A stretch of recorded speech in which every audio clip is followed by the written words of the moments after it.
మిత్రులారా, ఇప్పటికే తెలంగాణ రాష్ట్రంలో ఒక చర్చ జరుగుతూ ఉన్నటువంటి సందర్భాన్ని మనందరము రోజు చూస్తూ ఉన్నాం. ఇది వాస్తు బాగలేదు, సెక్రటేరియట్ని మార్చాలి అనే దాని మీద, అట్లాగే టీబీ హాస్పిటల్ని మార్చాలి అనే దాని మీద చర్చలు జరుగుతూ ఉంది. మేముగా తెలంగాణ విద్యావంతుల వేదిక కూడా దాని మీద ఒక అనాలిసిస్ పరిశీలన చేయడం జరిగింది.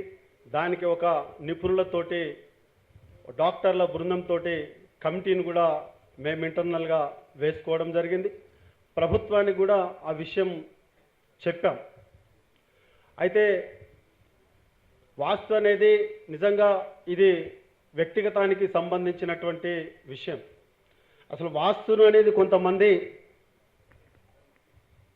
పొట్టకూటి కోసం ఏమీ పని లేకుండా మనుషుల బుర్రల్లో నింపి వాళ్ళలో అలజడి సృష్టించడానికి చేస్తున్నటువంటిది వాస్తుశాస్త్రం. ఎందుకంటే మనందరము చదువుకున్నదే సూర్యుడు ఉదయించటం, ఆ సూర్యుని చుట్టూ భూమి తిరగడం, భూమి తన చుట్టూ తానే తిరుగుకుంటూ సూర్యుని చుట్టూ తిరుగుతున్నది అందరికీ తెలిసిన విషయమే. మరి భూమి తన చుట్టూ తాను తిరుగుతున్నప్పుడు ఒకసారి భూమికి సూర్యునికి మరి పడమర ఉన్నప్పుడు, మరి తూర్పు ఉన్నప్పుడు మరి దాని యొక్క కక్షలు మారుతూ ఉంటాయి.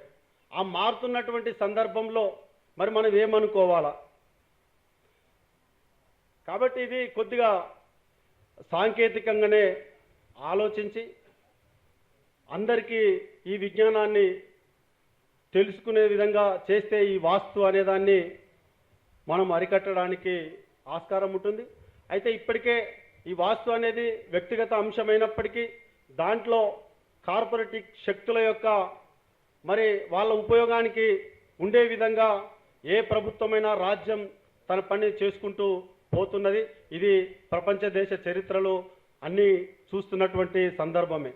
అయితే మనము ఈ వాస్తు అనే దాన్ని ఈరోజు హుస్సేన్ సాగర్కు లేకపోతే హైదరాబాద్ పట్టణానికి నగరంలో నడిబొడ్డులో ఉన్నటువంటి సెక్రటేరియట్ను కూలగొడితే దాన్ని కూలగొట్టడం వల్ల మరి కోట్లాది రూపాయలు ప్రభుత్వ ఖజానాకి నష్టం జరుగుతూ ఉన్నది.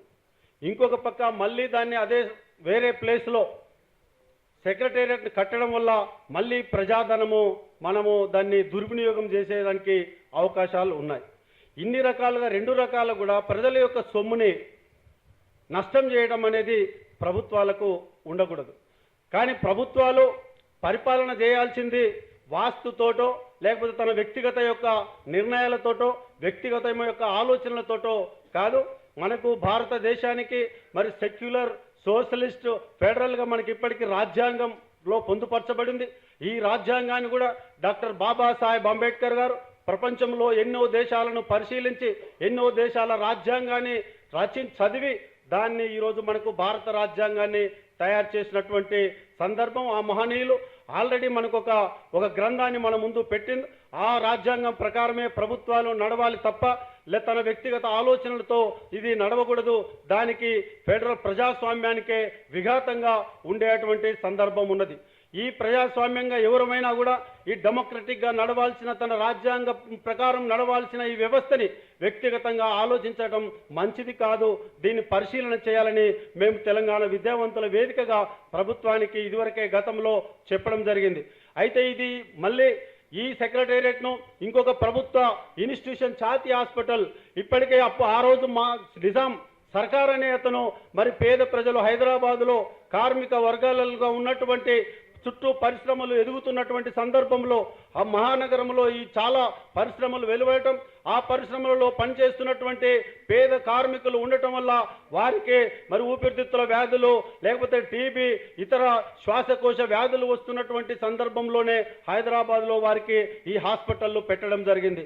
మరి హైదరాబాద్ ఈరోజు గతంలో కంటే ఈరోజు విపరీతంగా ఒకనాడు మున్సిపల్ కార్పొరేషన్ ఉంది, ఈరోజు గ్రేటర్ అయింది, ఇంకా మెట్రోపాలిటన్ అయింది. దీని యొక్క విస్తీర్ణం పెరిగిపోయింది.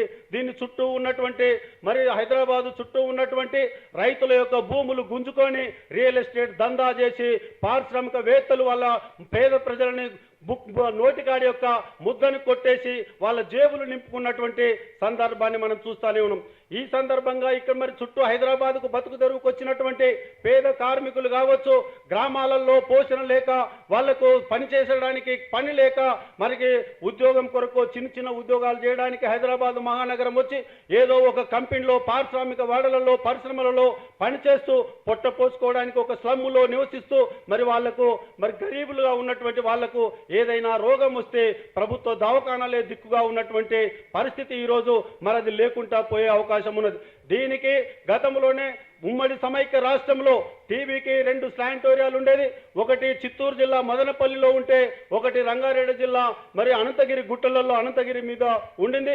ఈ రెండింటిని కూడా దివాలా తీయించడానికి హైదరాబాద్లో ఉన్నటువంటి మల్టీలందరినీ ఒక హాస్పిటల్స్ ఏదైతే ఉన్నాయో వాళ్ళన్నింటినీ బాగుపరచడానికి పెత్తందారులకు వాళ్ళ యొక్క ప్రభుత్వ డబ్బుల్ని ఆరోగ్యశ్రీ పేరుతోటో ఇంకో పేరుతోటో వాళ్లకు సహాయకారిగా దోహదకారిగా ఉండడానికి ఆనాటి ప్రభుత్వాలే ఈ టీబీ శానిటోరియాలను దివాలా తీయించడానికి కృషి చేసినటువంటి సంగతిని మనం ఇంకా మరవలేదు. మరి అలాంటి పరిస్థితుల్లో ఈరోజు ప్రభుత్వమే చెప్తున్నటువంటి ప్రకారము అనంతగిరి గుట్టలో ఉన్నటువంటి మరి టీబీ శానిటోరియంలో 7 మంది మరి పేషెంట్లే ఉన్నారు. అది అవసరం లేదు కాబట్టి ఇక్కడ ఉన్న వాళ్ళందరినీ అక్కడ షిఫ్ట్ చేస్తామని ఒక సాకు చెప్తా ఉన్నది.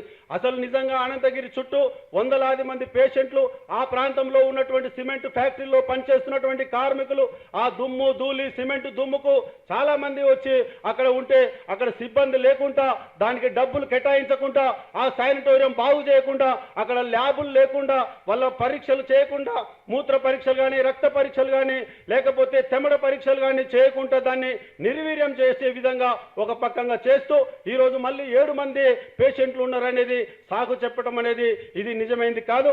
అందుకనే ఇప్పుడు దీని మీద ఈ వాస్తు అనేది ఉండకుండా ఏ ప్రభుత్వమైనా ఏ పార్టీ అయినా అధికారంలోకి వచ్చినా ఉన్నా కూడా అది భారత రాజ్యాంగం ప్రకారమే నడవాల్సిన అవసరం ఉన్నది. అది ప్రజలకు ప్రజాస్వామ్యయుతంగానే నడవాల్సి ఉన్నది. అది ప్రజాస్వామ్యయుతంగా లేని ఎడల ఈ తెలంగాణ గడ్డ మరొక పోరాటానికి మరి దారి తీసే అవకాశం ఉంది. కాబట్టి ఆ రకంగా ఉండాలి. ఈ తెలంగాణ గడ్డకి చరిత్ర ఉన్నది. నిజంగా మొన్న మేము ఒక తెలంగాణ సాయుధ పోరాట యోధులు చిత్తలూరు వీరస్వామి గారి సంస్మరణ సభను ఇక్కడే ఈ సుందర విజ్ఞాన కేంద్రంలో జరుపుతున్నటువంటి సందర్భంలో మరి విద్యావేత్త 3 ఉద్యమాలలో పాల్గొన్నటువంటి పెద్దలు చుక్కారామయ్య గారు అంటే ఆయన అట్లాగే మల్లు స్వరాజ్యం గారు ఇద్దరు ముచ్చట పెట్టుకుంటున్నారు. నిజంగా మనం బతికుండటము దౌర్భాగ్యం అనిపిస్తుంది.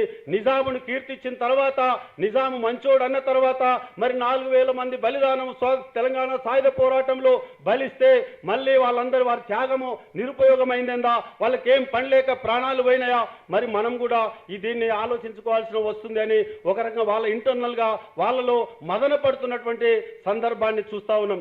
కాబట్టి మిత్రులారా, పెద్దలారా, దీన్ని నిజంగా ఈ అంశాన్ని ప్రజల్లోకి తీసుకుపోయి మనందరం కూడా ప్రజల్లో చైతన్యం తీసుకొచ్చి ఈ ప్రజాస్వామ్యయుతంగా నడవని ప్రభుత్వాలకు వాళ్ళకు ఆలోచించే విధంగా చేయాలని, ఆ చేయడానికి మీరంతా పోరాటం చేస్తున్నటువంటి సందర్భంలో తెలంగాణ విద్యావంతుల వేదికగా మీతో పాటు కలిసి పనిచేయడానికి మేము కూడా సంసిద్ధంగా ఉన్నామని తెలియజేస్తూ ఇప్పటికే ప్రభుత్వానికి చెప్పాము. మేము దీని మీద నిపుణుల యొక్క కమిటీలు వేయండి, ఇటు సెక్రటేరియట్ కానీ అక్కడ ఛాతీ ఆసుపత్రిని కానీ మార్చడానికి నిపుణులతో కూడినటువంటి ఒక కమిటీని వేసి ఆ కమిటీ యొక్క మరి వాళ్ళ సూచనలు పరిగణలోకి తీసుకొని ప్రభుత్వాల నిర్ణయాలు తీసుకోవాలి కానీ వ్యక్తిగత నిర్ణయాలు తీసుకోకుండా ఉండకూడదనేది మా యొక్క విద్యావంతుల వేదికగా వారికి సూచనలు తెలియజేయడం జరిగింది.